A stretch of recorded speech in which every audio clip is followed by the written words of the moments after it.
maka ada harganya sampai ratusan ribu, bahkan sampai jutaan. Saya dulu sempat berkunjung ke kuil Sampokong itu yang di Semarang. Nyen lilin biraya lilin. Nyen tabah lilinnya jadi pedang rumah fakir miskin padumboh. Jadi ternyata lilin itu mahal sekali harganya. Oke lah, mungkin karena ini harta rampasan perang dari orang-orang yang menyembah berhala, demikian ada lilinnya, taruhlah lilin yang mahal. Maka lilin itu yang ia ambil, padahal bukan jatah dirinya. Apa kata Rasulullah? Kalau kalian lihat dia mati terkena panah nyasar pada saat sedang mempersiapkan tunggangan untuk saya yang seorang nabi, sehingga kalian menduga bahwa dia akan masuk surga, tidak. Sesungguhnya dia masuk neraka. Bukan masuk neraka. Sesungguhnya dia sedang disiksa oleh Allah di dalam kubur, disebabkan karena sebatang lilin yang ia ambil dengan cara yang curang di antara harta rampasan perang. Lilin tersebut menyalakan kepadanya api di dalam kubur. Nauzubillah. Maka betapa hari ini kita sering berbuat curang demikian, dan itu menyebabkan siksa di dalam kubur. Mencurangi, datang ke warung berbelanja, terang-terang belanja, dan peng bicah ke pulang, na taka ta cep-cep taka, na bruh taka bruh. Hal-hal yang kecil, tetapi itu bukan jatah kita. Itu disebut ghalla di dalam agama. Wa may ya'mal mithqala dzarratin syarran yarah. Barang siapa yang berbuat keburukan walaupun hanya sebesar zarrah. Zarrah itu dalam fiqhul lughah nanti diberikan makna yang terkait dengan biji kurma. Kurma di dalamnya ada biji, maka nanti ada yang namanya fatila, ada nafila, dan lain sebagainya. Itu kembali kepada serat-serat yang ada dalamnya, bukan biji sawi. Maka kalau disebut biji sawi itu juga menjadi keliru, karena di Arab tidak tumbuh pohon sawi, batang sawi. Maka tidak ada istilah sawi dalam bahasa orang Arab. Jadi yang ada sawi itu hanya di Indonesia, di daerah-daerah yang barangkali tropis. Di Arab tidak tumbuh sawi. Itu kembali kepada kurma ukurannya. Jadi sekecil apapun kita berbuat kejahatan, mengambil sesuatu yang bukan hak kita, akan menyebabkan siksa di dalam kubur.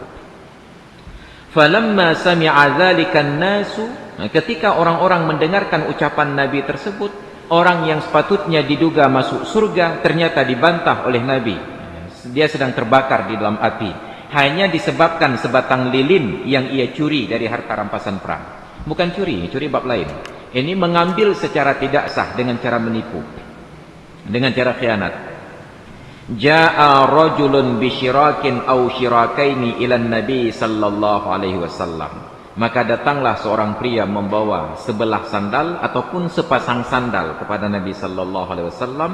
Faqala, dan dia katakan, syirakun min narin aw syirakaini min narin.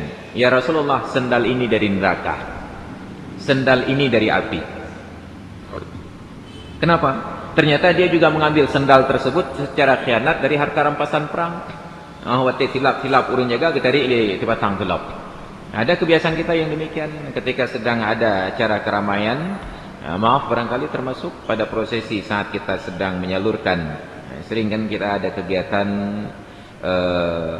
kurban umpamanya, sudah diletakkan dagingnya, sedang dibagi-bagi.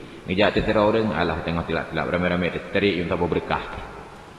Ataupun mungkin pada saat kerabat kita sedang adakan hajatan kenduri, sudah disembelih lembu, sembelih kambing, ditumpuk. Mungkin sebagian kita berfikir, lecati yang pak, ada tecok mutaboh belum kah naik kehanjuk ke karu. Kita mengambil tanpa izin, itu khianat. Mengambil tanpa pemberitahuan kepada yang memiliki. Hal-hal yang demikian ternyata menyebabkan siksa kubur.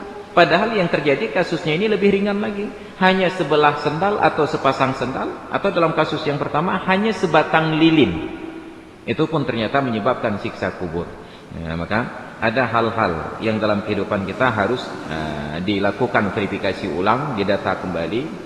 Siapa tahu sambil berjalan ke masjid mungkin ada paving blocks yang sedang disusun. Sedangkan di rumah kita ada satu paving block yang sudah rusak, alah tecok tinuk tengah mata masjid. Ataupun sambil lewat barangkali tukang kontraktor sedang timbun jalan, kam tumpuk-tumpuk tanah, kemudian di rumah kita perlu tanah barangkali hanya sekedar saboh skop, alah tanah saboh skop, mana rugo kontraktor. Mengambil tanpa izin itu akan menyebabkan siksa kubur. Nauzubillah summa nauzubillah. Maka sepatutnya sekecil apapun yang kita ambil dari harta orang lain dengan seizinnya, atau kalau sudah mentradisi sepengetahuannya bahwa itu sudah diizinkan. Maka nanti dalam tradisi masyarakat kita ada kebiasaan kalau sedang tagun kuah masam keeng, nyen buah limeng je pot laju. Ada bak limeng tetangga, asam belimbing, itu bisa langsung dipetik. Karena sudah terbiasa transaksi demikian. Minta izin, pot buah limeng warna apa? Bukan dua warna. Beda dua dengan warna. Pada warna itu enggak ada huruf D-nya. Cak boleh main warna apa? Warna itu sebuah regam. Kalau dua hanya dua. Jadi itu sudah istilah yang umum. Apabila itu sudah diketahui izinnya, maka tidak lagi disyaratkan harus minta izin. Tapi dalam batasan-batasan yang wajar. Karena nanti dalam tradisi orang Arab, dulu saya perhatikan, pada saat kita bawa jemaah umrah ke kebun-kebun kurma, di kebun kurma itu kita diizinkan untuk memakan kurma, mencicipi bahasanya. Tajak batungnya, tapajuh tinuk, jak tonggih, pajuh tinuk. Nyan selama tinuk nak tecok sampai tro je, beta weh. Putar lejak kena tinuk sampai tro.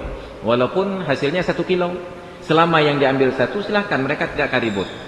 Maka pada saat itu saya datang dengan satu rombongan jemaah pada tempat orang tua yang jual rutab. Rutab itu kurma muda yang sudah dibekukan dalam freezer. Disuruh silakan untuk mencoba. Jadi datanglah beberapa orang, ambil satu. Ada seorang ibu-ibu ketika orang cak tinuk. Gecok tu nya limong nu. Ekak bajar oleh orang tuanya. Anti sariq, anti harami, kata pencuri pula. Terkejut. Jadi tanya dia, "Puan salah dalam tengku apa?" Lembaga salah ran karena 3 cok limong nu. Wakit neduk itu nak pajuh sini. Kabeh ni cok lam pajuh sini. Habis cok lam tu. Hanya ada 20 nu je pula. Tapi punya 3 cok limong nu yang lain yang kena. Jadi ada standar-standar yang dipahami dalam masyarakat dan itu dibolehkan. Makanya gampang hidup di Arab selama tidak mengambil banyak-banyak diizinkan. Jak kena pajuh sini, jak kena pajuh sini. Makanya dibuat iklan kalau di warung Padang kuah gratis, yang dibayar hanya isinya. Jadi datang ke warung Padang beli nasi putih, haru kuah-kuah mentang yang insya-Allah tengai bayi bu tegat. Jadi itu prinsip dasar. Ada standar-standar yang berlaku dalam masyarakat. Jadi ternyata hal-hal demikian rawan berpotensi untuk menyebabkan siksa kubur. Hadis muttafaqun alaih, riwayat Imam Bukhari dan Muslim. Kemudian dari Abdullah bin Amru bin As, qala, beliau berkata, kana alayya saqlun nabi sallallahu alaihi wasallam, kana ala saqlin nabi sallallahu alaihi wasallam rajulun yuqalu lahu Karkarah. Adalah di atas barang bawaan Rasulullah seorang pria yang disebut Karkarah. Seorang pria di atas harta bawaan, menunjukkan bahwa pria itu pun bahagian dari hartanya, bahwa pria tersebut adalah budak jatah Rasulullah yang bernama Karkarah. Famata, maka meninggal Karkarah ini. Faqala Rasulullah sallallahu alaihi wasallam, Nabi katakan, huwa finnar, pria ini tempatnya dalam neraka. Fadhahabu yanzuruna fawajadu aba'atan qad ghallaha. Maka sahabat-sahabat yang mendengar sabda Rasulullah itu kemudian pergi untuk memperhatikan apa yang salah pada praktek Karkarah ini sehingga Rasulullah katakan dia dalam neraka. Fawajadu aba'atan qad ghallaha. Mereka dapati ternyata di dalam harta, di dalam barang-barang yang ia bawa terdapat aba'ah, satu baju lapisan luar, baju apa namanya, semacam jas luar, aba'ah qad ghallaha, yang ia ambil dengan cara yang curang. Jadi karena dia duduk di atas harta-harta Rasulullah, maka ada beberapa lembar baju ketarik tu. Alah karena itu pula Rasulullah mutiun tertarik ya. Ketika dia meninggal, Rasulullah katakan dia di dalam neraka. Para sahabat tidak pernah tahu kesalahan apa yang ia lakukan, dosa apa yang menyebabkan ia masuk neraka. Karena Nabi katakan ia masuk neraka, maka diteliti. Ternyata mereka dapati bahwa di dalam berkas hartanya terdapat sebuah selembar baju yang tidak sepatutnya menjadi miliknya. Dia ambil dengan cara khianat. Kenapa disebut khianat? Karena dia adalah budak bagi Rasulullah, dan budak itu bertanggung jawab terhadap harta majikannya.